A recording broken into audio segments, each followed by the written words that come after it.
Income tax department उन लोगों को काफी सारे इनकम टैक्स नोटिस सेंड कर रहा है जो कि क्रिप्टो में ट्रांजेक्शन कर रहे हैं।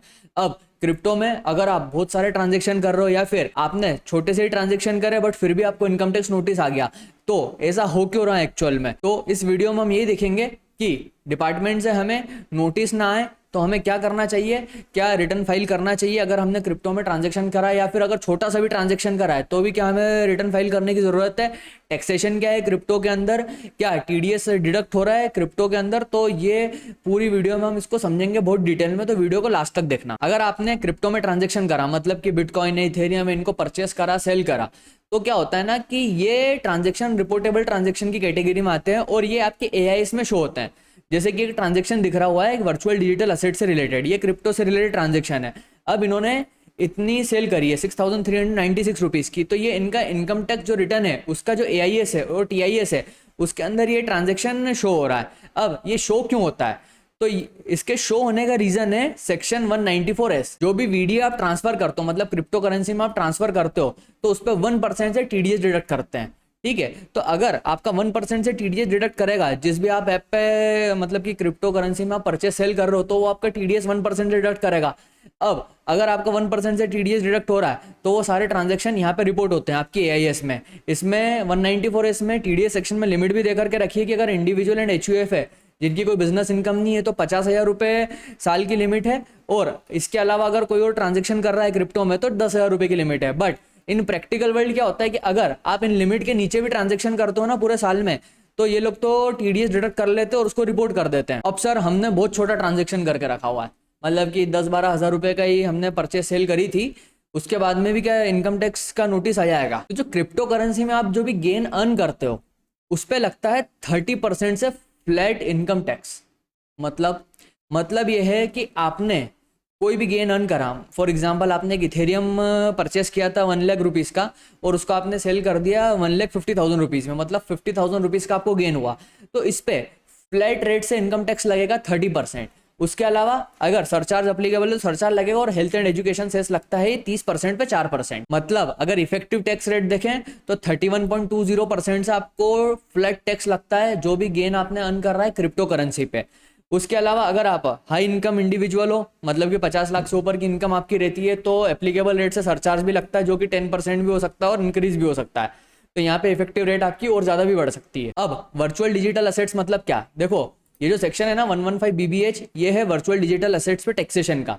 तो वर्चुअल डिजिटल असेट्स में इन्होंने क्रिप्टो करेंसीज को इंक्लूड करके रखा है, एनएफटी नॉन फ्यूंगिबल टोकन्स को इंक्लूड करके रखा है, और अदर टोकन्स मतलब कि जो भी डिजिटल असेट्स या क्रिप्टोग्राफी से जनरेटेड टोकन्स है उन सबको इंक्लूड करके रखा हुआ है। अब बात आती है डिडक्शन कौन कौन सा अलाउड है।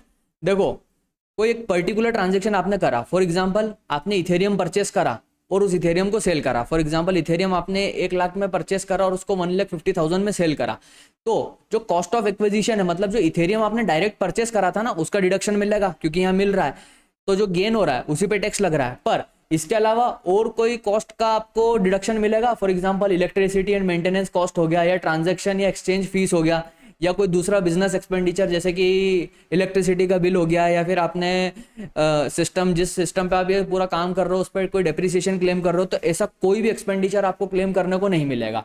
सिर्फ जो आपने परचेस किया है, जो एक करेंसी क्रिप्टो करेंसी परचेस करी है, सिर्फ वही डिडक्शन मिलेगा, इसके अलावा और कोई खर्चे का डिडक्शन हमें यहाँ पे नहीं मिलता है। अब बात करते हैं क्रिप्टो करेंसी में प्रॉफिट होना तो बहुत मुश्किल है पर लॉसेस बहुत सारे हो जाते हैं, तो क्या वो लॉसेस का कैरी फॉरवर्ड या सेट ऑफ मिलता है। तो देखो सबसे पहले अगर सेट ऑफ पे बात करें तो ना तो सैलरी इनकम, ना बिजनेस की इनकम, ना हाउस प्रॉपर्टी की इनकम, इन तीनों इनकमों में से कहीं पे भी उस पर्टिकुलर लॉस का सेट ऑफ नहीं मिलेगा। इसके बाद आती है नो इंटरवीडिएट सेट ऑफ। अब इंटरवीडिएट सेट ऑफ क्या होता है, फॉर एग्जांपल आपने 2 करेंसी परचेस करी, एक इथेरियम परचेस करा था और एक बिटकॉइन परचेस करा था, दोनों 1-1 लाख रुपए के परचेस करे थे। अब जो इथेरियम है उसमें 1,50,000 का प्रॉफिट हो गया, पर जो बिटकॉइन है उसमें आपने जो बिटकॉइन है परचेस करा था 1 लाख का, पर सेल कितने में करा 75,000 में ही करा, तो उसमें लॉस हो गया आपको 25,000 रुपीज का।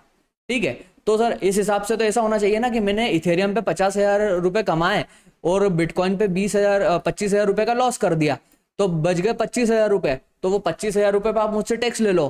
पर गवर्नमेंट ने बोला नहीं, ये काम हम नहीं होने देंगे, हम जो इंटरवीडिएट सेट ऑफ है हम वो भी नहीं करने देंगे। मतलब इसका ये है कि आपको 50,000 रुपए पे तो 30% से टैक्स भरना पड़ेगा, और जो 25,000 रुपए का लॉस हुआ वो बस ऐसा का ऐसे ही रहेगा, उसका कहीं पे सेट ऑफ नहीं मिलेगा, उस पर कोई टैक्स की रिबेट भी नहीं मिलेगी। उसके बाद में no carry forward of losses, मतलब कि अगर आपको करंट ईयर में लॉस हुआ है, जो भी वीडियो आपने ट्रांसफर करा था उसमें आपको करंट ईयर में एक एग्जांपल लेकर के चलता हूँ कि आपने इथेरियम परचेस करा 1 लाख में और उसको सेल कर दिया आपने 60,000 रुपए में, तो 40,000 रुपए का लॉस हुआ। अब ये 40,000 रुपए का लॉस आपको आगे कहीं पे भी सेट ऑफ करने को मिलेगा अगले सालों में। तो यार ये एक इथेरियम और एक बिटकॉइन जो अपना इंटरमीडिएट सेट ऑफ ये तो करने नहीं दे रहे हैं, तो आपको लगता है कि आने वाले सालों में उस लॉस को सेट ऑफ करने देंगे? तो सीधा सा जवाब है उसका, वो भी नहीं मिलेगा। देखो यहाँ पे बोला था ना मैंने ग्रॉस टैक्सेशन, मतलब कि each profitable transaction is tax individually without considering losing trade, मतलब कि लॉस का कोई सेट ऑफ नहीं मिलेगा, उस पर कोई टैक्स, लॉस पे तो यूं भी कोई टैक्स लगता नहीं है, पर जो प्रॉफिट होगा उस पर पूरा टैक्स लगेगा। अब यहाँ पे बात आती है एक्सक्लूड फाइनेंशियल बेनिफिट्स। वो जो मैंने बोला था ना आपको कि छोटा सा ट्रांजेक्शन करा, 15,000 रुपए का ही ट्रांजेक्शन कर लिया, 20,000 का ही ट्रांजेक्शन कर लिया, कोई स्टूडेंट है ऐसे मस्ती मजाक में उसने क्या स्कूल में सुना होगा या कॉलेज में सुना होगा कि यार चलो क्रिप्टो में ट्रेडिंग करते हैं, क्रिप्टो में उसने अकाउंट ओपन करा और उसके पास कुछ सेविंग होगी 20-25,000 रुपए की, उसने परचेस किया, सेल कर लिया, ठीक है। अब इसमें क्या होता है ना कि ये ट्रांजेक्शन सारे रिपोर्टेबल है। अब उस पर्टिकुलर बच्चे ने ITR फाइल नहीं किया। अब ITR फाइल नहीं करने से क्या होता है ना कि हमें 87A की रिबेट की बेनिफिट भी नहीं मिलती है, इसमें बेसिक एग्जम्पशन लिमिट का बेनिफिट भी नहीं मिलता है, VDA के अंदर कोई चैप्टर 6 के जो डिडक्शंस होते हैं वो भी नहीं मिलते हैं। अब इससे क्या होएगा कि अगर मान लो कोई भी पर्सन है उसने जो भी क्रिप्टो करेंसी में परचेस सेल किया, फॉर एग्जांपल किसी ने 25,000 रुपए का ट्रांजेक्शन करा और उसमें उसे 5,000 रुपए का गेन हुआ, तो 5,000 रुपए के गेन पे उसको कितना टैक्स भरना था? 30% से टैक्स भरना था, मतलब 1,500 रुपए प्लस हेल्थ एंड एजुकेशन से अलग से भरना था। और इसके अलावा उसकी कोई इनकम नहीं थी, सिर्फ क्रिप्टो करेंसी में ही इनकम थी। तो और अगर उसने ITR फाइल नहीं किया, मतलब कि 1,500 रुपए का उसने टैक्स इवेजन कर लिया ITR नहीं फाइल करके, तो इन्हीं सब चीजों के वर्चुअल डिजिटल असेट्स के नोटिसेस आ रहे हैं, इनकम टैक्स के नोटिसेस आ रहे हैं। अब अगर हम कंपैरिजन देखें VDA मतलब क्रिप्टो वाले और दूसरे असेट्स में, तो देखो VDA पे कितना टैक्स लग रहा है? 30% से टैक्स लग रहा है। इसके अलावा अगर शॉर्ट टर्म कैपिटल गेन आप करते हो तो उस पर 20% से लगता है, लॉन्ग टर्म में 12.5% से लगता है। और स्पेक्युलेटिव इनकम मतलब क्या, जो लॉटरी, हॉर्स रेसेस, इनसे इनकम होती है उस पर 30% टैक्स लगता है। तो सरकार का ये मानना है कि ये जो इनकम हो रही है ना VDA की, ये लॉटरी या जो सट्टा हो गया, हम इसको उस लेवल पे ट्रीट करते हैं और हम मतलब कि डिसरिगार्ड करते हैं कि आप VDA में या क्रिप्टो करेंसी में काम करो, इसीलिए हमने इतना ज़्यादा हायर टैक्सेशन इस पे करके रखा हुआ है। और इवन हम इंटर VDA लॉसेस का भी सेट ऑफ नहीं दे रहे हैं, तो इसीलिए ये सरकार बिल्कुल भी नहीं चाहती है कि आप इसमें काम करो, पर अगर आप करना चाह रहे हो तो आपको इतना टैक्स जमा करना पड़े। इसके अलावा लास्ट में यही टिप है कि अगर आपने कोई भी ट्रांजेक्शन वर्चुअल डिजिटल असेट्स में करा है, क्रिप्टो करेंसी में किया है, तो याद करो अगर किया है तो उसका ITR जरूर से फाइल कर देना, क्योंकि अगर छोटा सा भी ट्रांजेक्शन किया हुआ है ना तो भी आपको इनकम टैक्स नोटिस के आने की बहुत ज़्यादा संभावना है। और अगर नोटिस आएगा तो फिर वहाँ पे उसकी प्रोसीडिंग अलग तरीके से चलती है, तो हमें ITR जरूर से फाइल करना, और अगर कोई टैक्स बन रहा है तो फिर वो टैक्स का पेमेंट भी इस कंडीशन में करना पड़ेगा। बाकी आपकी अगर कोई भी क्वेरी हो क्रिप्टो करेंसी से रिलेटेड, उसके टैक्सेशन से रिलेटेड, तो आप कमेंट सेक्शन में लिख दीजिए। बाकी मेरे चैनल को लाइक करो, सब्सक्राइब कर दो, बहुत मोटिवेशन मिलती है। Thank you.